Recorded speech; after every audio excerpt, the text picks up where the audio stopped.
Hello and welcome back to my channel. It's Danielle Diaz here at Dino Danielle Designs, and today we are going to be making a St. Patrick's Day themed treat. And we are using the stamp from the Game On stamp set, but the trio that I created goes with the Handsomely Suited stamp set and die set. So here's the project we're going to be making today. Here are all the pieces that you need.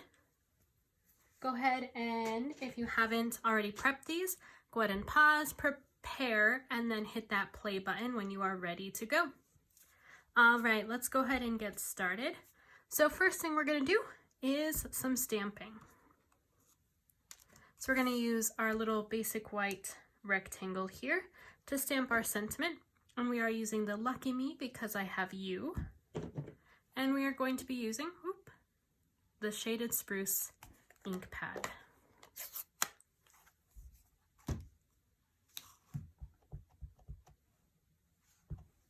All right, and I'm just going to center this on my little tag.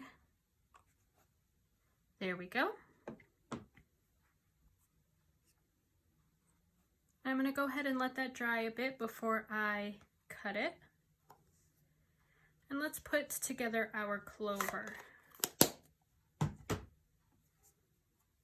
We're going to go ahead and use some Tombow multi-purpose liquid glue to put together our clover. I'm going to go ahead and put some glue on the edge of this heart and on the edge of this heart. And then I'm going to take this little tiny shaded spruce piece, and this is where you can decide how you want to cut it. Some clovers have the stem that's just curved one way, but I wanted to curve both sides. So all I'm doing is I'm making a small curve from one corner to the other on both sides.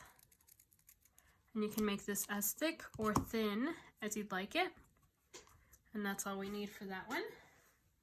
And a little bit of Tombow on the top.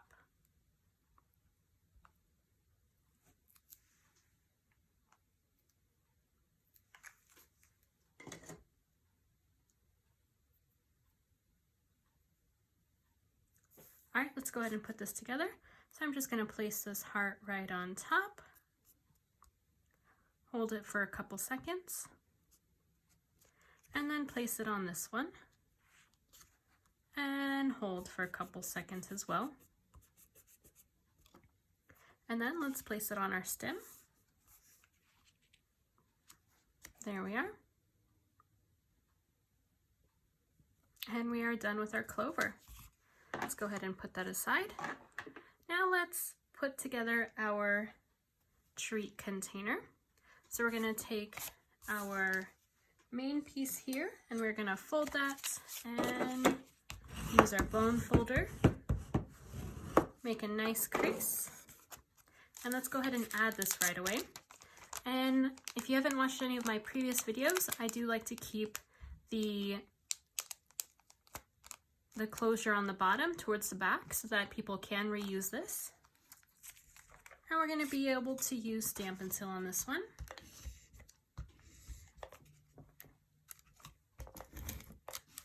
If you caught my videos from last week, I ran out of Stampin' Seal, and it was delivered in the middle of my live. Perfect timing, right? I need to just buy a huge amount of Stampin' Seal so that I have it here ready to go, and I don't run into that problem again. All right, so there we go. Now we're going to go ahead and add our DSP piece right in the center using Stampin' Seal again.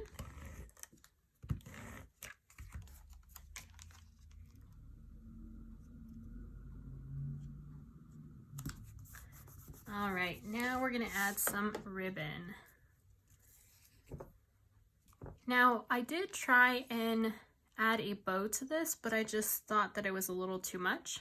And so what we're going to do with this piece is we're actually going to start it in the front because we're going to cover it up with our clover. So we're going to use Stampin' Seal, and you're going to run it along the center there. And then place your ribbon right over it. And then follow it along the back side.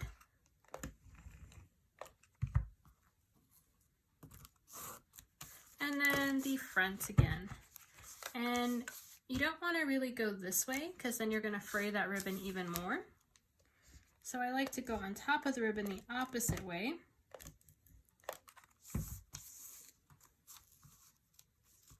It will be covered so you won't see that fray, but sometimes it ends up getting all over and sticking out. So I like to just use some adhesive to keep that part down. And it looks like I do have a little tail, so I'm going to go ahead and trim that. There we are. Let's add our clover now. And I didn't want it on the center. I really wanted it to kind of be off center and tilted. I thought that looked really nice. So I'm going to go ahead and add some dimensionals to this. And I do want to kind of avoid that ribbon area.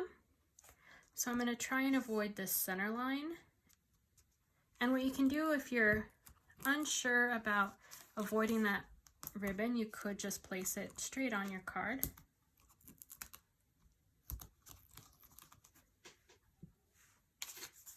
That way you for sure avoid it.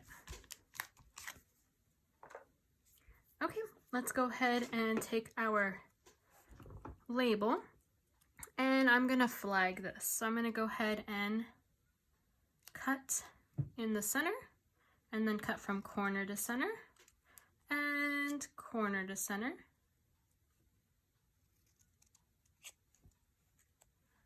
There we are.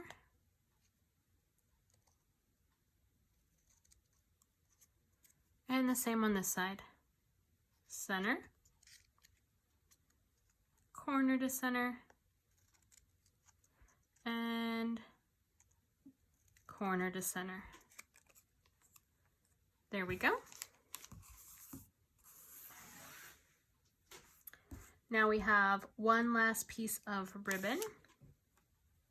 And I did trim this quite long. The first time I used it, the ribbon kept fraying, and so I kept having to trim, and then it got too small. This way you have plenty of ribbon to use if you have to keep trimming it. So I just added a little bit of Stampin' Seal in the back.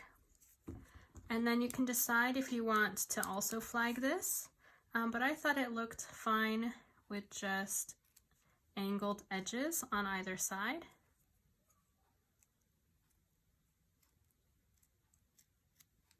There we go.